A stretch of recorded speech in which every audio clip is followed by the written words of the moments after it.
I cannot think of a Ubisoft game that has tried this hard since Assassin's Creed 2 in 2009. There's the warrior fantasy, and there's the assassin fantasy.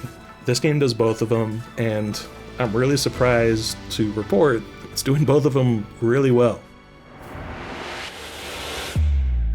Hey everybody, it's Morgan here from PC Gamer, and I played some Assassin's Creed Shadows. We played in Quebec last week for about 6 hours total. There was some stuff we couldn't share with you guys, like the prologue, so you won't be seeing anything from that. But we basically got the quick lowdown on both Yasuke and Naue, and then got to play around in one of the game's sort of mid-game areas called Harima. Let's talk about it. So my first takeaway from Assassin's Creed Shadows is that, hey, Assassin's Creed is finally a stealth game again, at least if you want it to be. This was a really nice surprise, and actually in keeping with what Ubisoft has been saying about Shadows since Summer Game Fest. When you're playing as Naue, sneaking around and picking off guards isn't just one way to solve a problem, but it's basically a requirement. With the mid-game gear that was available in the build I played, Naue could survive 2 or maybe 3 hits before having to use a healing item or just die. She's not like Ezio, she can't just counter kill and like clear out a mob of 12 guards. And stealth isn't just more important in Shadows, but it's also more interesting. Both characters can go prone at any time, which opens sneaking routes through crawl spaces or shallow water or, short grass and that kind of thing. Gone is the magical eagle of the last 4 Assassin's Creed games, where you could just scout any guard post with a drone and basically eliminate any mystery of where enemies are. If you want to get the lay of the land in Shadows, you have to climb a tall building and take a look. You have to spot guards with line of sight, or simply remember where things are yourself. It's pretty cool. Naue also doesn't have a bow that can just one-shot any guard she looks at. Yasuke does, but, he's not that stealthy either, so you're probably gonna start a fight by using the bow too much. What Naue has is kunai that can headshot guards and usually one-hit kill them if it's a headshot, but some guards are too tough to be one-hit killed like that, and she only has a few kunai. They're kind of hard to refill. It's not like old Assassin's Creed games where you just loot any body and basically refill your stuff. These are very deliberately paced out. Dynamic lighting is as cool as it sounds, as it turns out. Ubisoft's making a big deal about Shadows' dynamic lighting and weather systems, and I'm starting to actually believe the hype. Light and sound are the 2 most important variables for staying hidden in Assassin's Creed Shadows. This is a dark game, not like video game dark where everything just sort of gets dark blue and violet at nighttime. This is like true pitch black shadows. I found out pretty quick how important those naturally cast shadows are, because even on default difficulty, guards have pretty decent eyesight in this game. A new light meter at the top of the screen, plucked from Splinter Cell's rich history of light-based sneaking around, taught me that visibility is not binary in Shadows. It's sort of a sliding scale of how visible you are based on how exposed you are and how much light you're in. When I was in full darkness, I was essentially invisible. You actually get a little symbol that indicates that you're basically invisible. But when darkness was in short supply, you have to scurry between shadows, you have to stick to rooftops, you have to pay attention to what items are lighting the environment and see if you can snuff them out with kunai, like lanterns, or if you approach a candle, you can extinguish it. And shadows are so important in Shadows that daytime infiltrations kind of felt like hard mode. The largest compound that was available in my demo was this huge castle, Himeji Castle. It was just way more daunting to infiltrate while the sun was out. Not only were you obviously just more visible, but there were more guards, If you go in at night, kind of like Metal Gear Solid 5, you'll find guards are just sleeping, and there's quieter patrols. It's pretty cool. This is also the first Assassin's Creed combat that I've liked in like a decade. I've been a hater of AC combat since Origins, threw the old counter kill system out the window and went with a more sort of traditional block and dodge, sort of Souls-like combat system, if you will. But Shadows is actually winning me over. I like it. It's really good. That's partly because Yasuke and Naue's movesets aren't as spammy as Eivor or Cassandra or Bayek, but it's also because the enemies are way less damage spongy too.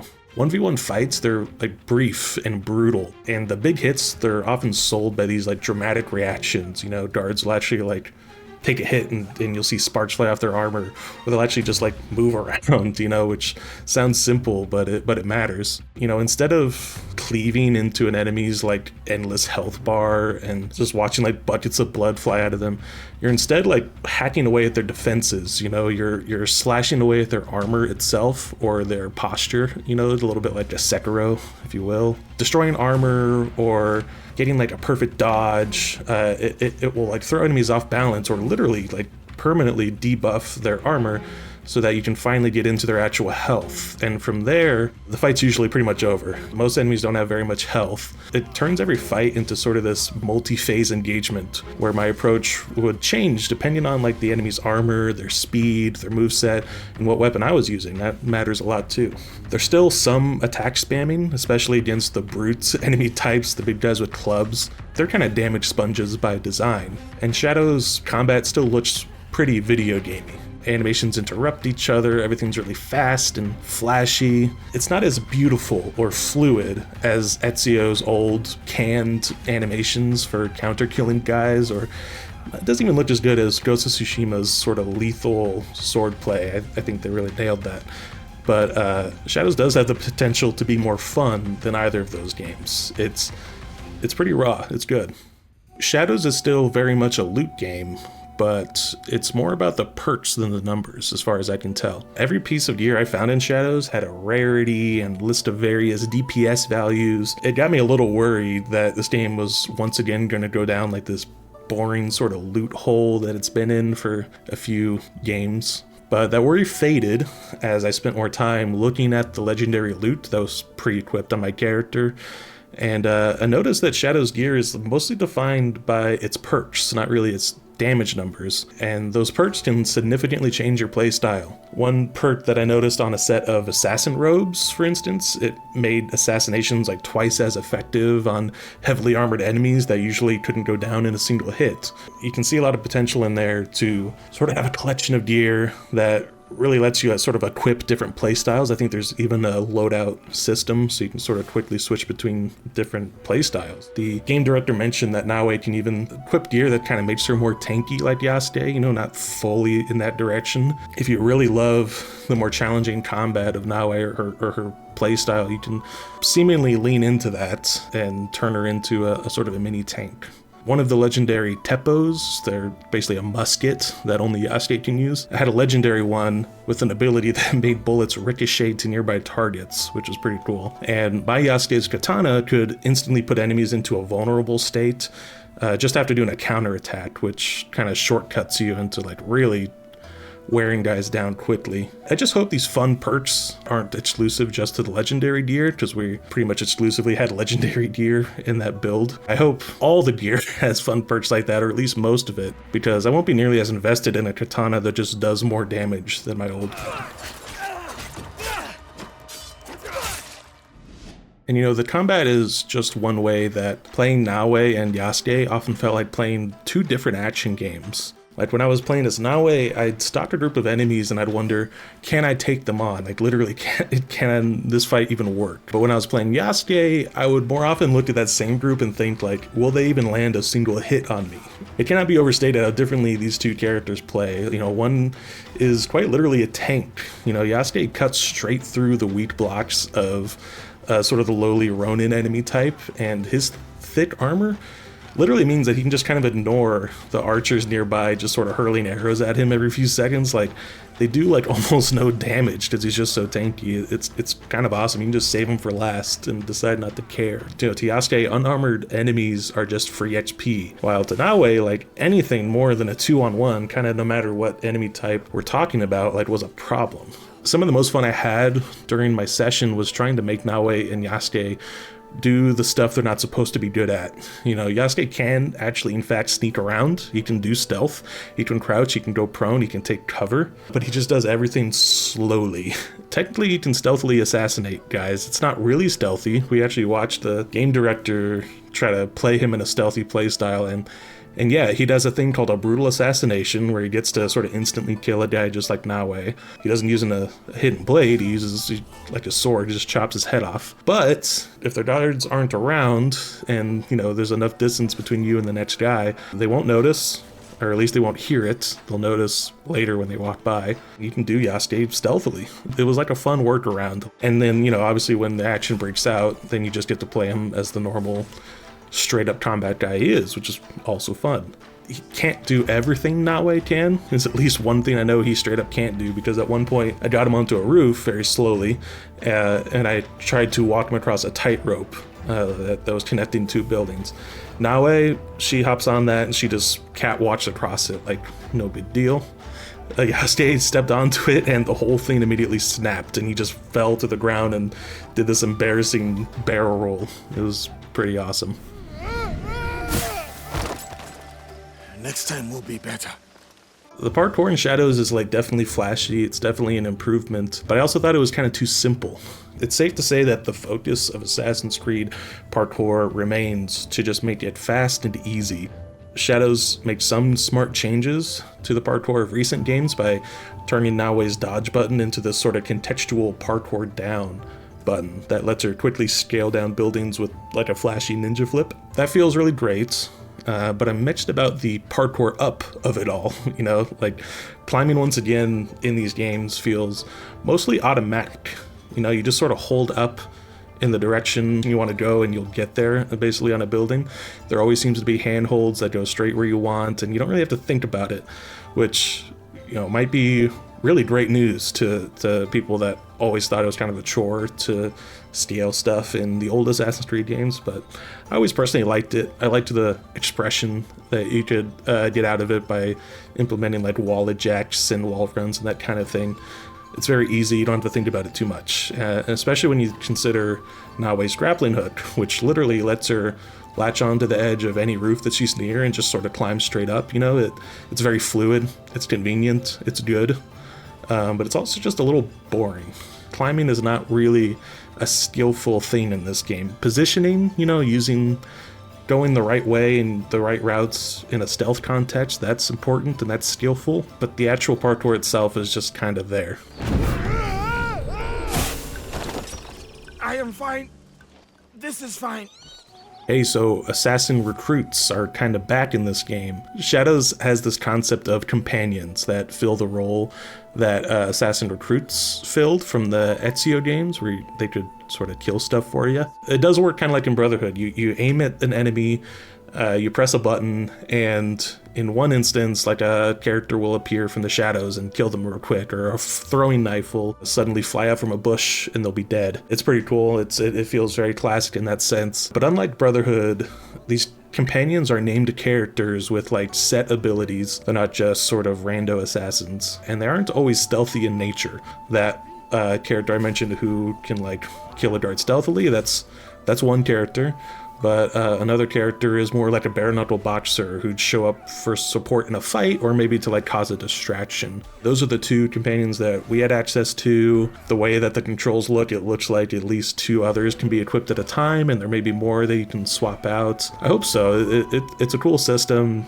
You know, not one that I used all that much in Assassin's Creed Brotherhood, but it's cool that's making a comeback. And it's nice that, you know, these are like going to be characters you can actually talk to and chat with. So this was actually one of my favorite parts of my session, learning how you sort of find targets and objectives in Shadows, in kind of keeping with Ubisoft's recent streak of kind of implementing an exploration mode in its games where you have to find targets based on clues. Like that's kind of the default in Shadows. When you're told to find something or somebody, often you won't get an objective marker, you'll get a handful of clues that show where they are or that suggest where they are. A common one in these games and in Shadows is to be told they're in like northwest Harima, in this case, you know, the village that we played in. And from there you can just sort of literally take that context and go look for the character or place yourself. Or you can use a new mechanic to Shadows, which is scouts. Scouts are like, they're a resource essentially that you sort of spend to go find stuff for you. So instead of having to go there yourself, you do still have to find the general area on the map,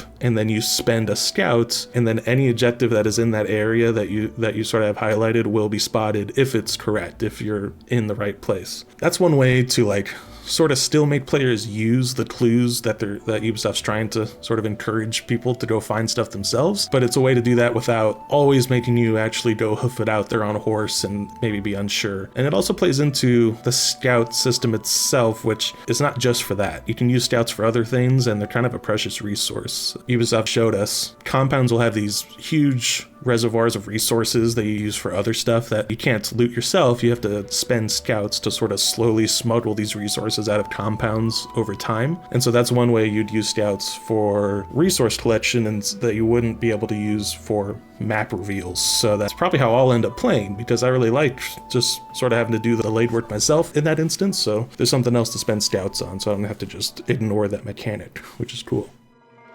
Then there's the hideout system. The hideout system is completely new to this game as far as I'm aware. Maybe there's something similar in Valhalla, but I didn't make it very far in that one. This is a headquarters for Naue and Yasuke that you can literally build up over time. You kind of get this blank canvas of beautiful grass, and you start with just sort of one or two buildings, and then you can literally add on to it. You're shown a demo that had most things unlocked, so it was not representative of how this stuff will be doled out over the final game. But basically you're setting down buildings, expanding buildings off each other, choosing how they look and how they're styled. But a lot of these buildings have like real gameplay effects. They kind of serve as separate upgrade tree of their own, like building a forge, for instance, unlock the ability to like engrave additional perks on weapons, which is a pretty big thing. That seems like kind of a mid to end game type ability to just start really boosting your best gear. You can also decorate buildings, like down to what little decorations and statues are inside the wallpapers. You can find animals out in the normal open world. You can kind of sit down and paint them and